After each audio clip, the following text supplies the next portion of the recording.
Good afternoon, everyone. Thank you for coming to our session. My name is Tara Shuklovsky. I'm the founder and CEO of Iridescent. We are a global engineering and technology education nonprofit. And today I'm here with Joe from NVIDIA to talk about how we are bringing AI into the classroom. Yeah, and again, my name is Joe Bungo. I work in NVIDIA's hands-on technical training organization, where we teach people, we teach customers, we teach developers how to use AI and machine learning and accelerated computing to solve some of the world's greatest challenges. So I want to play a video for you guys first, showing you some really cool.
Way to show you guys in a better way that I could about some of the new applications and ways that AI is really helping the world these days. Most people think of AI as sort of a manifestation into some type of robot, but lots of other applications. You saw even towards the end the music that was being played was actually developed by a machine that was trained on how to understand and interpret what real symphonies and orchestras actually sound like, and develop one that is on par with real symphonies and orchestras. And I'll talk a little bit about a few of those applications that we saw. But what is AI when we talk about in general terms? It's really the ability for a machine, at least to try to think in a way that a human would to solve certain problems. Some of the most common applications of AI you guys use every day and may not even realize it. So recommendation systems are one of the most common. So for example, when we do Google searches into our browser, Google has, believe it or not, obviously lots of information about us and how we search for things on the internet. So as we're typing each letter, the systems in the background are actually interpreting and trying to predict what it is that we're trying to search for based on what we've searched for in the past, and what times of day we search for certain things. In other areas like recruiting, for example, so machines these days are able to scan in very large data sets of resumes and based on what type of job need at a particular point in time, a computer is able to make a very strong recommendation based on resumes that it's scanned in. And some of those resumes even have information about how that candidate from the past actually panned out, how long they stayed at the company, or whether they got fired the first day on the job. And looking for the intricacies, again, deeply within a resume that a normal person scanning resume by resume doesn't have the time to do. Netflix, we're probably familiar with this one.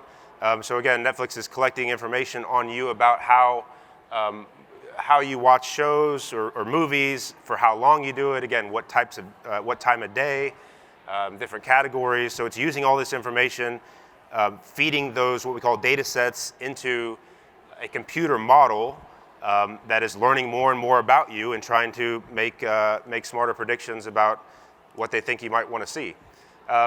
Again, applications and maps as well. So for example, if somebody happened to want to drive from Georgia to Alaska, I don't know why they would want to do that, AI can actually help them use the best route.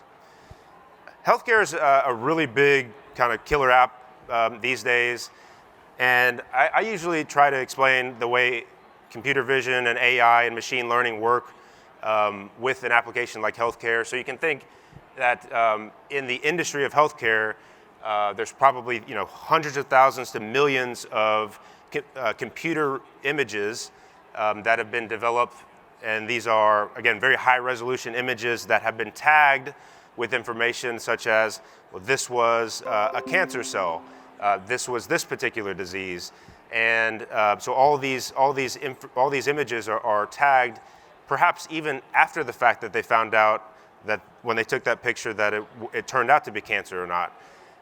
Or different disease. So the idea is you take, again, these very large data sets and you feed them into a machine. The machine is literally scanning pixel by pixel all of these images, associating it with a particular tag, and then learning, again, what a cancerous cell looks like at early detection, for example. And studies have shown that, again, the computers are very accurate in doing this. The idea of this has been around for a very long time. It's only been recently that we've had the processing power to be able to do that and have the time to train a computer, and the cost of these machines are actually a lot lower these days as well. In the same way that we can train computers to recognize images, we can also do it with video. And you can imagine this takes, again, a lot more processing power. So how does a self-driving car work?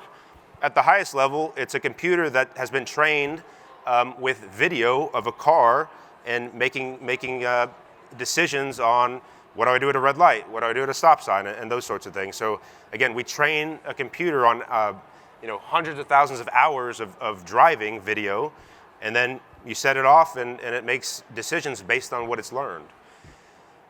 So if we look at other technologies and kind of how adoption of technologies has accelerated over time, we think AI is probably going to be the fastest one to be adopted here in the next 5 to 10 years. And why? So to segue into what we're going to talk a little bit more about today is how do we train, how do we educate students even in K-12 to be prepared for these technologies, specifically in AI and machine learning. If you take a step back, we can see that computing these days has become an essential skill no matter what discipline students are studying. I think we can probably all agree there. But if you look in specifically at STEM now, we see that AI is actually becoming a required skill set in science, technology, engineering, mathematics. So, and we can see that it matters because there's an obvious skills gap in what the industry thinks that it needs versus what we have available in terms of new graduate students and the like. And again, lots of studies have shown this. If you look at, again, top 10 emerging applications and technologies and actual job positions available, they all point to AI, machine learning jobs, data analytics and data science. I talked about data sets before. There's a whole entire science behind how do we manage this massive amount of data and make it easy to feed into a computer, for example, to train it to learn. And then taking a step, a higher level up, complex problem solving, critical thinking. These are kind of core concepts of computer science in general. And again, we see those as kind of the top skills needed for preparing the workforce, in effect. And if we look at some of the most recognized organizations that make curricular recommendations, both at the K-12 level and in higher ed, you'll see that, that AI, machine learning, data science, these are popping up all over the place in those recommendations, again, even at the K-12 level. Okay, so saying all that, what can we do to help? What can we do to help solve the challenge of education in these areas? So me being from industry, I work particularly with educators, education institutes, and to kind of bring that combination of industry and pedagogic methods into the classroom to really bridge that gap. And so specifically what I do in NVIDIA, a big part of my job is mostly working in higher ed. So one example of what we do for higher ed is we co-develop what we call these teaching kits. And these are downloadable packages of materials like lecture slides, lecture videos, hands-on programming assignments and labs, e-textbooks. So we make all of that available free for university professors to adopt in their classroom. Very technical material. Again, it's co-developed with leading academic professors in these particular areas. So it really it combines the latest and greatest industry technologies with the theoretical aspects of what's needed to be taught in academia. And the same can apply for K-12 as well. So I will let Tara talk a little bit about the partnership that we have with her company and what we're doing for K-12. Thanks, Joe. So last year we launched the AI Family Challenge. It's the first program bringing AI into sort of a problem-solving space, working with children and parents. So that's why it was the Family Challenge. It's a 10-week program that we deployed across 13 countries with 7,500 children and parents, and the key partners that we had in this process was educators. So the idea was that families of children grades 3rd to 8th had to find a problem in their community, learn about AI technologies, machine learning, and actually create an AI-based prototype. And we had some of the final submissions just last week, and I'll give you a couple of examples. So there was a little girl from Palestine who actually trained a machine learning model to recognize drawings done by children and to try to understand if the child was experiencing violence or abuse at home. And they worked with psychologists to actually reliably train the model, and they were able to find distinctive differences between children who had normal families and children who had abuse in their families. Another example was from a family in Bolivia. They created a machine learning model to recognize a particularly invasive weed in Lake Titicaca in La Paz, and he actually made like a mechanical vacuum cleaner that would suck up the weed and crush it. But these are some examples that children with their parents and teachers are using AI systems to solve problems in their community. And so a big part of our curriculum has been to work with industry partners such as NVIDIA to take very complex ideas that you hear about all the time in the media, but you don't really know how it works. And so one example is how a self-driving car works. So the design challenge is that you have to understand there's a computer on board the car that has an algorithm that is basically taking in lots of data from sensors and has to make a decision. And so the design challenge is that as a family, you designate one person to be the computer, and then you would decide what the algorithm is that your family is going to follow, and you basically decide, okay, if I show you a red card, you have to do a particular action, maybe turn on an LED, and that is your electrical circuit. So you make an electrical game board, and then as a family, you got to decide how fast can you go, how fast can you process different sensors. So you get a high-level understanding of how the algorithms on a smart car work, but also how these things can always be improved. Similarly, we have a hands-on design challenge for understanding how neural networks work. Everybody, lots and lots of people have read about neural networks, but they don't have a clear understanding of what exactly it is. It's an algorithm, and in this hands-on way, the whole point is for the family to get a tangible understanding of how neurons or different networks connect together to process data and to reach an end target. So just some quick lessons from the field. So like I said, we operated this curriculum. It's completely free online. We would love for you to use it, give us feedback. And we had, like I said, about 70 schools, community partners go through the program from all around the world. And here are some of the early sort of impact data that we are getting. So about 90% of the parents found that their children improved in their ability to identify problems. Usually, children don't learn or are never given this opportunity to say, look around you, find a problem that you can solve. And so just having those high expectations really was empowering to the children and to the parents. So 70% of the parents were actually mothers. And they said that they've never been given the opportunity to learn about these and to actually tinker hands-on with these kinds of technologies. Parents did say that they were very taken aback by how much work was needed to keep their children focused on a long-term project. I think this is what educators are very good at, but parents typically actually don't have to have them walk through a multi-week program. So this is area for improvement for us. They also realized that children walked away really understanding how deeply important it is that technology is going to play a huge role in our lives. And I forgot to mention, all of these communities were severely under-resourced. They were very low-income communities. For instance, we had 3 communities from Somalia. They were in a refugee camp. They had access to computers and internet, but so these are very, very low-income communities, but all have heard about AI and have a drive to learn and understand their world.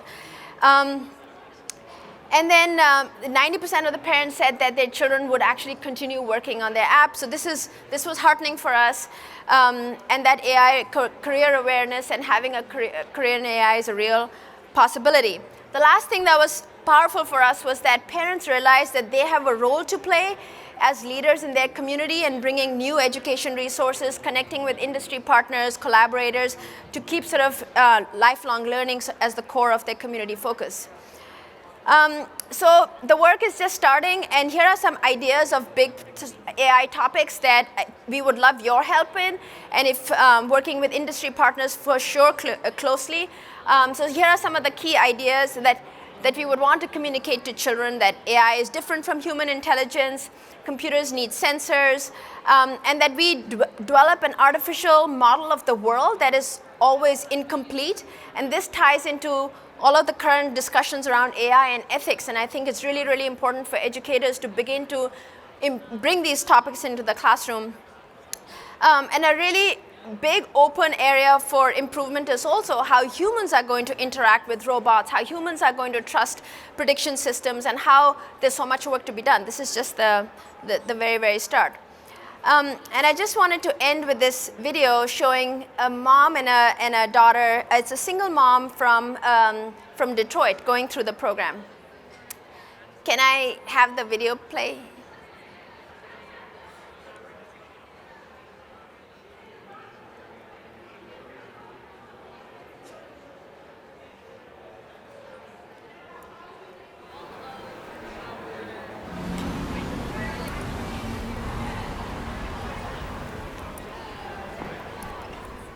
I never give up.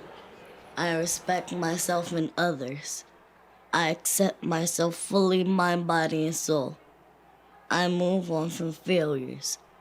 I open to new opportunities. I speak and walk with confidence, poise, and grace.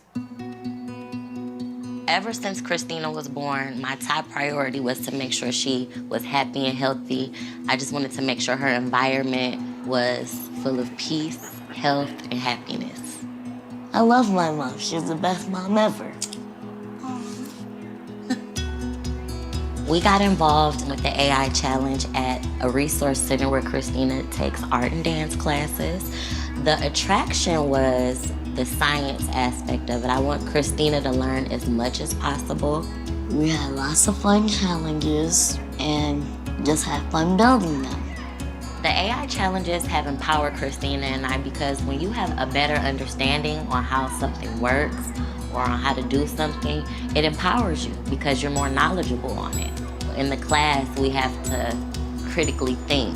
So if something doesn't work out the first time, you can go back and do it again. So you can apply that to life. You know, if something doesn't work out, you have to rethink it, find a solution. Being in the AI Family Challenge definitely prepares us for a future with AI and definitely takes away from those fears and maybe insecurities that you may have. The most fun was the parallel processing machine.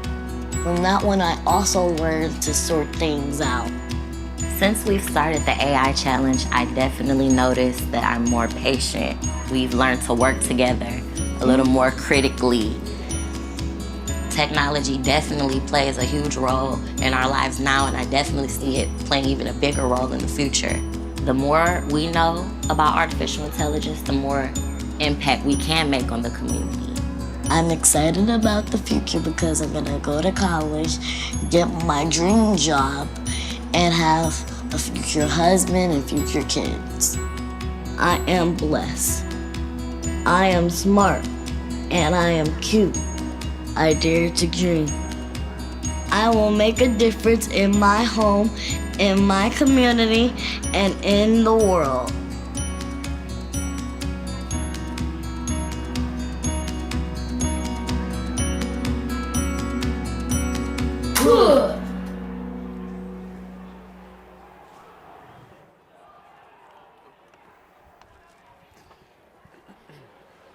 So we would love to take any questions, if you have any questions.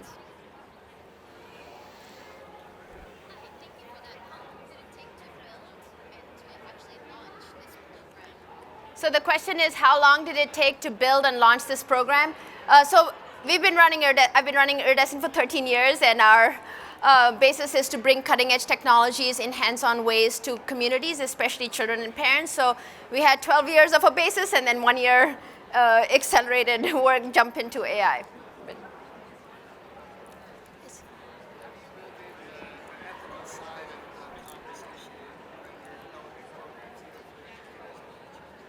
So the question is, how do you build in the ethical side of AI as we are working with educators and students? I think for this first year, we didn't, because there was so much. We actually didn't even have this framework of what are the big ideas to teach. But now we are actually working with some tech companies, but we're also working with law firms to help us sort of come up with, again, hands-on design challenges to help you understand how the models are imperfect. But Joe, do you? Yeah, ethics is also a very big part of computer science in general, and it's commonly caught in a lot of curriculum already. And I showed some of the major curricular recommendation organizations, basically, that are composed of lots of really smart people at universities and in industry, and that's definitely, again, always a part of all of the computer science topics. So.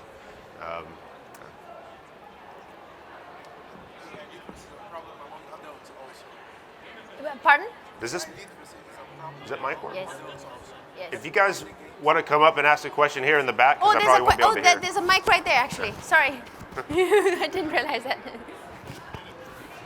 I believe that AI literacy is a problem among adults also. Have you tried this approach with adults, not only children? Because it looks for me that it could be used for them to understand also.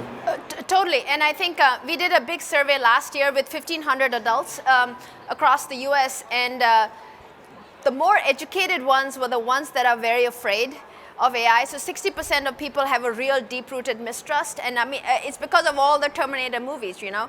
I think the family challenge is unique because the child and the parent are learning new content together. And so that is our secondary beneficiary, which is the parent. But all the ecosystem of the educators, the mentors, we're all learning all of this together.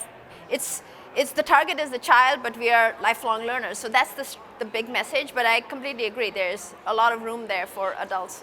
Yeah, and I think even in the training material that we put together for industry and outside of education and higher ed, we do have some very introductory courses that we put together where we try to abstract, a lot of the details, the technical details behind AI to make it, pretty easy to understand, even if you're not a programmer by trade. In fact, we have some links at the end of the last slide, actually. That's what I was going to ask about seems like a really great project you did. I'm wondering how to bring it more into a classroom.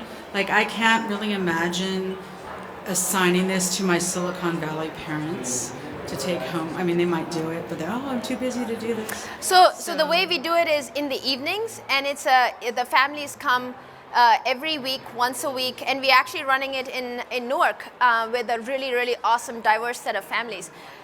So it's totally possible to do. Okay, I'm in Los Altos, not so diverse. Well, it's diverse in a different way, I guess. But I'm just wondering if, like, it could be in a classroom as project-based learning. Totally. Be transferred And lots of teachers have been using this in the classroom. So all the content is completely free. Go to the Curiosity Machine. I think the last slide, which. Okay. Yeah. Good. Yeah. Thanks. Joe, did you want to add to that? No, that was. Hi there, my name's Eric. I'm an immersive learning researcher from Japan, based in Japan. Thanks for the presentation. If I could, I'd like to return a little bit to the idea of ethical standards and data collection. What struck me was one of your examples about using AI learning to assess troubled homes. And obviously there's some sensitive data collection issues involved with that. And you mentioned also before that you're still trying to figure out issues revolving around ethical and still learning. I would like to know specifically in that example, is there something specific you may have learned about the way you go about collecting and putting these types of things into homes, into families, about data collection and some issues that you may have learned from that specific case?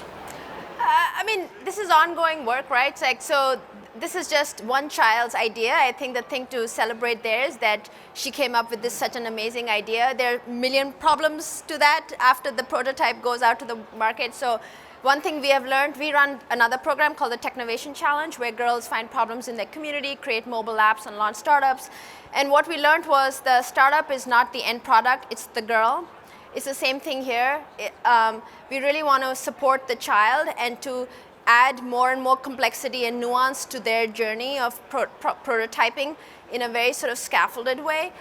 So the next round of data, we'll definitely sort of provide, say, okay, these are all the considerations when you're thinking about data collection, but you don't want to sort of jam the system too early on. I think that's the big issue of like trying to understand what is important to teach when. And so the likelihood of these prototypes going to market tomorrow is very low. So, but like I said, we are thinking and working very closely with AI researchers as well as lawyers and people who sort of study ethics for a living to figure out what are the most important things to teach and then work out and introduce them into the curriculum this year. So I suppose with that example you gave earlier with the looking at child pictures, there's no personalized drawings. Drawings, yeah. There was no personalized information attached to those. You're just. It was just the idea, This right? is just an idea that the child had, right? Okay. And so I think she's gone, so it's not as if we are launching this tomorrow, right? This is just a prototype of an idea. Okay, I was just curious about what you think about going in. Thanks.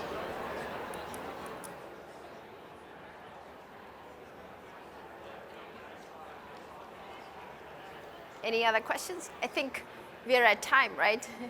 Oh, we have a little bit. Oh, we have. Got another minute. If you guys want to talk about anything, we'll be hanging Yeah, around we'll here be- afterwards as well. If you guys want to chat, chat one-on-one as well. Microphone now, which is better. Just building on the same conversation, what about bias in artificial intelligence? And is that part of your lesson? Oh, totally. So that's why I didn't want to call it bias, because bias immediately puts a very negative point to it. I think the big idea is that agents need a model of their world, and our models of our world are inherently biased, right? Because my background is biasing my perception. So this is a fundamental truth. And so then you have to understand, okay, what is the objective of my solution, and what are all the pieces of information that I need, and where do I gather them from? So that is a very, very big idea that we want to sort of go much deeper into this year. But yeah, I mean, I think, of course, your data set is never going to be complete, but it's really geared about what you're aiming for. So anyone, if you have ideas and if you're interested in working with us on creating the curriculum, we really welcome the collaboration. All right, thank you. Thank you very much.